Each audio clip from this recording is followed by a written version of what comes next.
ഇറാന്റെ ഊർജ്ജ കേന്ദ്രങ്ങൾക്ക് നേരെയുള്ള ആക്രമണങ്ങൾ 10 ദിവസത്തേക്ക് നിർത്തിവെക്കാൻ അമേരിക്കൻ പ്രസിഡന്റ് ഡൊണാൾഡ് ട്രംപ് ഉത്തരവിട്ടു. ഇറാൻ സർക്കാരിന്റെ അഭ്യർത്ഥന മാനിച്ചാണ് തീരുമാനമെന്നും ചർച്ചകളിൽ പുരോഗതിയുള്ളതായും ട്രംപ് അവകാശപ്പെട്ടു. ട്രൂത്ത് സോഷ്യൽ പ്ലാറ്റ്ഫോമിലൂടെയാണ് ട്രംപ് പുതിയ പ്രഖ്യാപനം നടത്തിയത്. സമാധാന കരാർ അംഗീകരിച്ചില്ലെങ്കിൽ ആക്രമണം തുടരുമെന്നാണ് അമേരിക്ക നേരത്തെ മുന്നറിയിപ്പ് നൽകിയിരുന്നത്. പുതിയ പ്രഖ്യാപനത്തിലൂടെ ലഭിക്കുന്ന 10 ദിവസത്തെ ഇടവേള മിഡിൽ ഈസ്റ്റിലെ സമാധാന ശ്രമങ്ങൾക്ക് കരുത്ത് പകരുമെന്നാണ് രാഷ്ട്രീയ നിരീക്ഷകർ വിലയിരുത്തുന്നത്. ഇറാനുമായുള്ള ചർച്ചകൾ മികച്ച രീതിയിലാണ് മുന്നോട്ടു പോകുന്നതെന്ന് ട്രംപ് വ്യക്തമാക്കി. ചർച്ചകളെക്കുറിച്ച് മാധ്യമങ്ങളിൽ വരുന്ന ചില തെറ്റായ വാർത്തകൾ വിശ്വസിക്കരുതെന്നും അദ്ദേഹം പറഞ്ഞു. നിലവിൽ നടക്കുന്ന ചർച്ചകൾ മേഖലയിലെ സംഘർഷങ്ങൾക്ക് അയവുണ്ടാക്കുമെന്നാണ് പ്രതീക്ഷിക്കുന്നത്. കഴിഞ്ഞ ഏതാനും ആഴ്ചകളായി ഇറാന്റെ പവർ പ്ലാന്റുകൾക്കും ഊർജ്ജ അടിസ്ഥാന സൗകര്യങ്ങൾക്കുമെതിരായി അമേരിക്കയും ഇസ്രയേലും ആക്രമണങ്ങൾ നടത്തിയിരുന്നു. ഇതിന് പ്രത്യാക്രമണമായി ഇറാൻ അമേരിക്കൻ സൈനിക താവളങ്ങൾക്ക് നേരെ മിസൈൽ ആക്രമണങ്ങളും നടത്തിയിരുന്നു. മാർച്ച് 22-ന് ഇറാന്റെ ഊർജ്ജ അടിസ്ഥാന സൗകര്യങ്ങൾക്കെതിരായ എല്ലാ സൈനിക നടപടികളും 48 മണിക്കൂർ നിർത്തലാക്കാനുള്ള അറിയിപ്പ് ട്രംപ് നൽകിയിരുന്നു. പിന്നീട് അത് 5 ദിവസത്തേക്ക് നീട്ടുകയും ചെയ്തിരുന്നു. അതേസമയം പശ്ചിമേഷ്യൻ സംഘർഷം തുടരുന്നതിനിടെ ഇറാനിൽ നിന്ന് നിഗൂഢ സമ്മാനം ലഭിച്ചതിനെക്കുറിച്ച് കഴിഞ്ഞ ദിവസം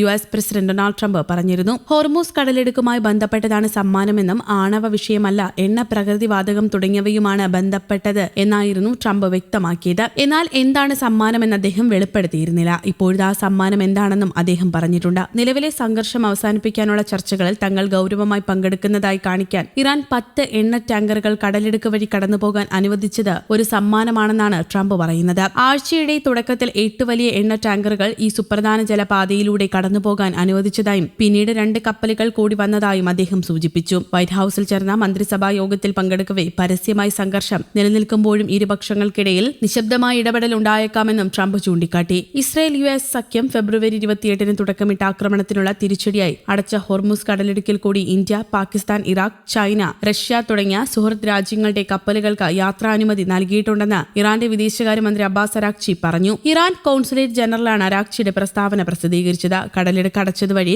ആഗോളതലത്തിൽ ഊർജ്ജ പ്രതിസന്ധി ഉടലെടുത്തിരിക്കെയാണ് ഇതുവഴി കടന്നുപോകാൻ അനുമതി നൽകിയ സുഹൃത്ത് രാജ്യങ്ങളുടെ പേര് ഇറാൻ പറയുന്നത്. ഇറാന് നേരെയുള്ള ആക്രമണത്തെ അനുകൂലിക്കാത്തവയും ഇറാൻ മുന്നോട്ട് വച്ചിരിക്കുന്ന സുരക്ഷാ മാനദണ്ഡങ്ങൾ പൂർണ്ണമായി അനുസരിക്കുന്നവയുമായ കപ്പലുകൾക്ക് ഹോർമൂസ് വഴി സുരക്ഷിതമായി കടന്നുപോകാമെന്ന് കഴിഞ്ഞ ദിവസം അവർ വ്യക്തമാക്കിയിരുന്നു. ഹോർമൂസ് വഴി പോകാൻ ശ്രമിക്കുന്ന ശത്രു രാജ്യങ്ങളുടെ കപ്പലുകളെ മാത്രമേ ആക്രമിക്കൂ എന്ന് ഇറാൻ മുൻപ് പലതവണ പറഞ്ഞിട്ടുണ്ട്. എങ്കിലും ആക്രമണ ഭീഷണി ഭയന്ന് കപ്പൽ കമ്പനികൾ ഈ വഴി ഒഴിവാക്കുകയാണ്. അതിനിടെ ചൈനീസ് സർക്കാരിന്റെ ഉടമസ്ഥതയിലുള്ള കപ്പൽ കമ്പനിയായ കോസ്കോ ഏഷ്യയിൽ നിന്ന് ഗൾഫ് വിപണികളിലേക്കുള്ള ചരക്ക് ബുക്കിംഗ് എടുത്തു തുടങ്ങി. ഹോർമൂസ് കടലിടുക്ക് വഴി പോകുന്ന കപ്പലുകൾക്ക് സുരക്ഷ നൽകുന്നതിന് പകരമായി നിശ്ചിത തുക ഈടാക്കാനുള്ള കരട് ബിൽ തയ്യാറാക്കുകയാണ് ഇറാൻ പാർലമെന്റ് എന്നാണ് റിപ്പോർട്ട്. ബില്ലിന്റെ കാര്യത്തിൽ അടുത്തയാഴ്ച അന്തിമ തീരുമാനമുണ്ടാകുമെന്ന് ഇറാനിലെ വാർത്താ ഏജൻസി റിപ്പോർട്ട് ചെയ്തു. ഹോർമൂസ് കടലിടുക്കിന്റെ പരമാധികാരവും നിയന്ത്രണവും നിരീക്ഷണവും നിയമം വഴി ഉറപ്പാക്കാനുള്ള നടപടികളുടെ ഭാഗമാണിത്. കപ്പൽ കമ്പനികളിൽ നിന്ന് ഈടാക്കുന്ന തുക വരുമാന മാർഗമാക്കാനും ഇറാൻ ഉദ്ദേശിക്കുന്നുവെന്നാണ് പാർലമെന്റ് അംഗത്തെ ഉദ്ധരിച്ച് റിപ്പോർട്ടുകൾ പുറത്തുവരുന്നത്. യുദ്ധം തുടങ്ങിയ ശേഷം ബുധനാഴ്ച വരെ ഇന്ത്യൻ പതാകയുള്ള 4 LPG ടാങ്കറുകൾ ഹോർമൂസ് വഴി ഇന്ത്യയിലെത്തിയിട്ടുണ്ട്.